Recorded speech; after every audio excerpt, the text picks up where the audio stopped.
Oke teman-teman, kita lanjut lagi. Untuk materi pembahasan kita kali ini adalah regresi logistik. Nah, regresi logistik ini digunakan apabila variabel dependen dalam hubungan sebab akibatnya sedang diuji merupakan variabel dummy. Nah, kalau kalian nanti pada saat melakukan skripsi ada variabel dummy, nah ini nih kalian akan ketemu sering dengan yang namanya regresi logistik. Kali ini kalian download lagi PPT-nya ya. PPT-nya itu terkait regresi logistik yang akan kita uji beberapa kriterianya, yaitu ada minus 2 log likelihood, Nagle-Kerke R-square, Hosmer and Lemesov test, tingkat ketepatan prediksi, efek pengaruh variabel independen ke dependen. Oke. Nah, di sini pertama kita harus melakukan analisis yang means 2 log likelihood. Nah, sebelum itu kita ke input terlebih dahulu. Kita praktek terlebih dahulu, kita mau pakai data apa. Nah, pertama seperti biasa kita ke file, open data. Nah, di sini kalian buka folder data statistika genapnya, ya. Terus kalian pilih yang ada namanya logit regresi.sav. Logit regresi.sav ini ya. Oke. Kalian udah dapet, kalian open, kalian yes, nanti akan muncul data seperti ini. Nah, di sini kita lihat ke data view-nya dulu ya. Ada beberapa variabel ya. Nah, disinilah kita mau uji min 2 log likelihood-nya dengan cara kalian klik analyze, lalu dari klik analyze ini kalian pilih regression. Oke, dari regression ini kalian pilih binary logistic. Oke, sekali lagi kalian klik analyze, kalian pilih regression binary logistic. Nah, di sini di kolom binary logistic ini masukin variabel ini ke dependent STSP-nya. Lalu kalian pilih masukin variabel independennya yaitu EPS dan DER ke dalam covariate ini nih tabelnya. Oke. Nah, sesudah itu kalian klik option yang di sini. Di sini kalian klik beberapa centang ya di bagian statistik and plots. Kalian perlu centang apa aja? Yang pertama yang perlu kalian centang adalah Hosmer Lemesov goodness of fit. Oke. Terus juga ini juga kalian centang classification plotnya sama iteration historinya kalian centang. Oke. Pastikan teman-teman include constant in model di sini yang di bawah ini kalian centang. Oke, jadi ada 4 ya. Classification plus kalian centang, Hosmer Lemon goodness of it kalian centang. Ini nggak usah, ini nggak usah. Iteration history centang, include constant in modelnya kalian centang. Kalau udah klik continue. Oke, udah itu klik OK. Nanti akan muncul outputnya ya. Nah, di sini kita bisa langsung analisa. Oke, analisa outputnya. Pertama nih, kita kembali dulu ke PPT. Lihat tabel iteration history untuk blok 0 dan blok 1. Kita lihat tabel iteration history ini blok 0, nanti ada blok 1. Nah, di blok 1 ini blok 0. Nah, kalau kalian teman-teman lihat, jika nilai min 2 log likelihood menurun dari blok 0 ke blok 1, maka indikasi model tersebut baik digunakan. Jika nilai min 2 log likelihood meningkat dari blok 0 ke blok 1, maka indikasi model tersebut tidak baik digunakan. Maka dari itu kita lihat slide ketiga. Kita lihat blok 0 48,263. Di sini ya 48,223. Nah, ini output yang tabel ini sama juga dengan di sini teman-teman. Tuh 48,263. Jadi biar enak kita lihat di sini aja. Oke, blok 0 48,223, blok 1 35,785. Kita lihatnya paling bawah ya di bagian 6 ini. Oke. Paling bawah intinya untuk blok 1. Jadi kalau kita udah ketemu ini, kesimpulannya bisa kita sesuaikan dengan kriteria tadi yang udah kita ketahui. Berarti kesimpulannya, nilai min 2 log likelihood menurun. Kenapa menurun? Karena nilainya bila dibandingkan antara iterasi pada blok 0 yaitu 48,263 dengan iterasi pada blok 1 yaitu 35,785, ada menurun ya dari 48 ke 35. Hal ini menunjukkan indikasi model tersebut baik digunakan. Penurunan nilai min 2 log likelihood dari blok 0 ke blok 1 sebesar 12,478. Ini dapat dari mana? Angka 12,478 itu dari pengurangan 48,263 dikurang 35,785. Oke. Baik, selanjutnya kita akan masuk ke proses menganalisis Nagelkerke R-square. Dengan cara apa? Kalian ke output tadi, ya, ke output tadi. Kalian lihat di sini di tabel model summary-nya itu ada Nagelkerke R-square. Nah, di sini 0,401. Coba kita cek. Sama ya, 0,401. Berarti nilai Nagelkerke R-square adalah sebesar 0,401. Artinya 40,1%.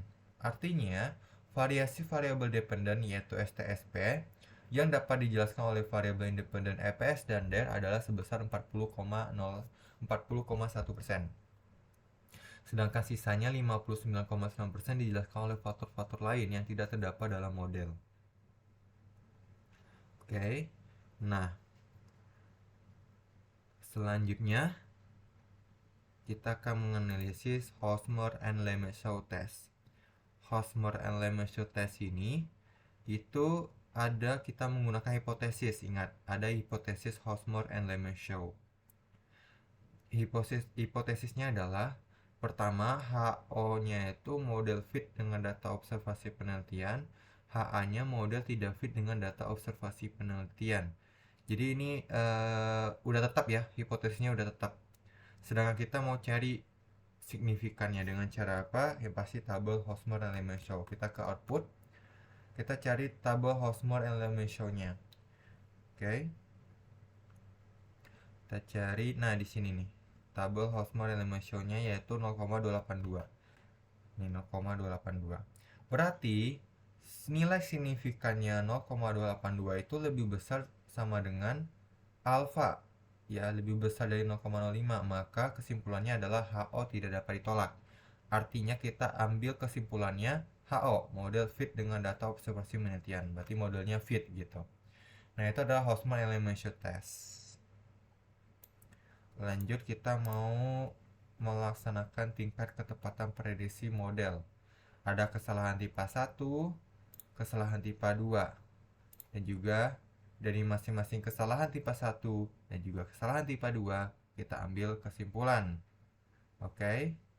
Pertama kita bahas kesalahan tipe 1 itu apa. Jadi kesalahan tipe 1 ini kita harus ada beberapa hal yang perlu kita cek di sini.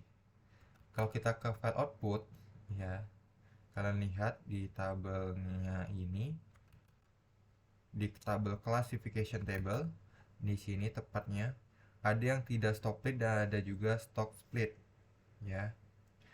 Dan lebih enak kita baca di sini aja. Ada yang tidak stop split dan juga stock split. Jadi yang pertama observe ya, observe gitu. Artinya yang udah di ini ya, udah diteliti gitu. Yang tidak stock split dan juga stock split itu berapa gitu. Ternyata kalau kita lihat ya, ternyata kalau kita lihat terdapat 19 perusahaan yang melakukan stock split. Dapat dari mana nih 19? Tinggal kita tambahin aja gitu ya. Yang stock split ini sama yang tidak stock split. Kalau kita lihat di sini, perusahaan yang melakukan stock split itu kan berarti 3 ditambah dengan 16 ya. 19 yang melakukan stock split yang ini. Lalu dari 19 perusahaan yang melakukan stock split, ternyata cuma 16 doang yang diprediksi model, yang diprediksi ini, predicted ini hanya 16. No, ada 19. Jadi kita nih teliti 19 perusahaan. Tapi yang 19 perusahaan stock split atau stock split sama aja. Tapi yang diprediksi model, yang direkam oleh model itu adalah 16 perusahaan doang. Berarti dari 16 ke 19 kita mau cek dong berapa persen. Nah, caranya ini ya, 16 per 19 kali 100%. Berarti cuman yang spread itu 84,2%. Sisanya 3, kalian 3 perusahaan, kalian cari aja berapa. Dari 35 dapat dari mana? Kalian tambahin semua. Baik yang data yang udah diobservasi stock split sama data yang udah diobservasi dari tidak stock split. Kalau kita lihat 19 tambah 16 ya, yaitu 35. Ini kan 19, yang ini 10 tambah 6, 16. Berarti dia itu adalah 8,6% yang tidak terprediksi oleh model itu 3 perusahaan atau sebanyak 8,6% dari total keseluruhan observasi datanya. Itu adalah kesalahan tipe 1, dimana ada spreadnya yang kita cek spreadnya. Kesalahan tipe 2. Sekarang kita mau cek yang tidak stock split, kesalahan tipe 2. Jadi di sini ada 16 perusahaan yang diobservasi yang tidak melakukan split ya, 16 perusahaan. Yang tepat diprediksi model atau yang direkam model hanya 10. Bener dong di sini 10. Tidak stock split. Jadi yang diobservasi ada 16, ternyata yang diprediksi 10 doang. Hanya 10 doang yang masuk tidak melakukan split. Artinya kita pakai rumus yang sama, 10 per 16 ya, kali 100 berarti ada total 62,5%. Sisanya 6-nya kemana? Kita lihat 6-nya berarti yang tidak diprediksi loh. Berapa persen? Ya 6 bagi 35. 35 dapat dari mana? 16 tambah 19. Total keseluruhan ini yang diprediksi atau yang diobservasi. Tidak dapat diprediksi atau sebesar 17,1%. Berarti di sini secara keseluruhan tingkat ketepatan prediksi berdasarkan model sebesar 26 perusahaan. Dapat dari mana? Dapat dari hasil tadi yang 10 tadi itu ya. 10 tadi ditambah dengan 16. Jadi kan ini 10 yang diprediksi di kesalahan tipe 2. Kesalahan tipe 1 16, berarti 16 tambah 10 26. 35 tabat dari mana? Tadi udah jelasin ya, dari keseluruhan yang diobservasi. Oke. Jadi kalian hitung 26 per 35 kali 100%, dapatnya 74,3%. Kita cek, maka kesimpulannya, di kesalahan tipe 1, perusahaan melakukan share split, tetapi oleh model diprediksi tidak melakukan share split. Nah, berarti nih perusahaan ini ternyata melakukan share split. Ternyata yang direkam oleh model, yang diprediksi model malah tidak melakukan share split. Kesalahan tipe 2 berarti kebalikannya. Perusahaan itu tidak melakukan share split, tapi direkamnya malah melakukan share split. Jadi kebalikannya gitu loh.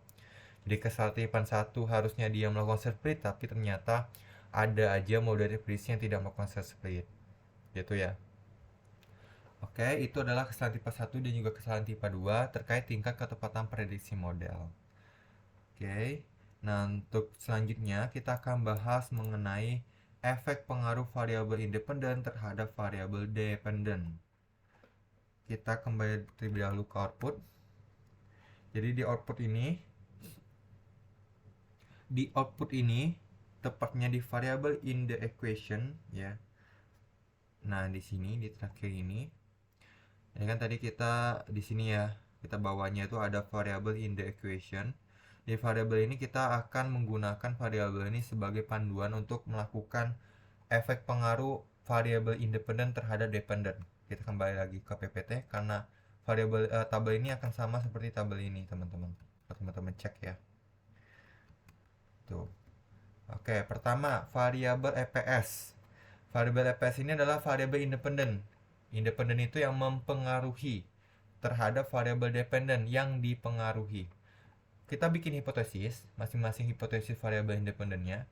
Kebetulan ini ada 2, berarti cuma cukup 2. Kalau ada 3, berarti 3. Jadi pertama EPS. HO, variabel EPS tidak berpengaruh terhadap probabilitas terjadinya share split. HA, variabel EPS berpengaruh terhadap probabilitas terjadinya share split. Berarti share split ini adalah variabel dependennya ya. Maka udah dapet hipotesisnya, kalian udah tulis, kalian ambil kesimpulan. Kalian lihat nilai signifikannya. Untuk EPS nilai signifikannya adalah 0,03. Lebih kecil atau lebih besar? Ternyata ini lebih kecil dari alfa, artinya HA tidak ditolak ya. HA tidak dapat ditolak itu kalau lebih kecil dari alfa. Kesimpulannya berarti variabel EPS berpengaruh terhadap probabilitas terjadinya Search split. Oke, nilainya carinya ini ya, signifikan ini. Lanjut, yaitu variabel DER. Variabel independen DER berpengaruh terhadap variabel Search split. Kita bikin hipotesisnya yaitu HO, variabel DER tidak berpengaruh terhadap probabilitas terjadinya Search split.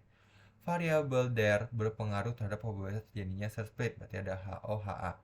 HO itu selalu tidak berpengaruh ya. Jadi ingat, HO itu tidak berpengaruh, HA berpengaruh. Ambil kesimpulan, apakah kita ambil HO atau HA? Ternyata nilai signifikan DER-nya itu 0,778, yang mana itu lebih besar dari alfa ya. Lebih besar dari 0,05. Maka dari itu, kita bisa ambil kesimpulan HO tidak dapat ditolak. Maka dari itu kita kesimpulannya variabel DER tidak berpengaruh terhadap probabilitas terjadinya Search split. Kalau misalnya ada lagi nih variabel di bawahnya, kalian tulis lagi hipotesisnya sebanyak variabel independennya. Kalau udah selesai, berarti kalian udah menyelesaikan bagian regresi logistik ya. Kita mempelajari terkait ada 5, min 2 log likelihood, Nagelkerke R-square, Hosmer and Lemaitre test, tingkat ketepatan prediksi, dan juga efek pengaruh variabel independen ke dependen. PPT ini kalian bisa download di file Teams atau file G Drive. Jadi kalian bisa kembali lagi lihat PPT-nya ya. Kalian belajar lagi. Kalau ada yang kurang paham nanti kalian bisa tanyakan ke saya. Nanti ataupun ada cepet penjelasannya kalian bisa kembali lagi, karena bisa di ini ya, videonya bisa dikembalikan lagi ke waktu yang kalian ingin lihat, yang mungkin kalian belum memahaminya gitu. Oke, sekian dari pemaparan materi kali ini. Nanti ada tugas ya teman-teman, akan dikerjakan juga menjadi tugas praktikum 8 halaman 95. Oke, sampai jumpa untuk pemaparan materi berikutnya. Terima kasih sudah belajar bersama untuk memahami regresi logistik. Terima kasih teman-teman.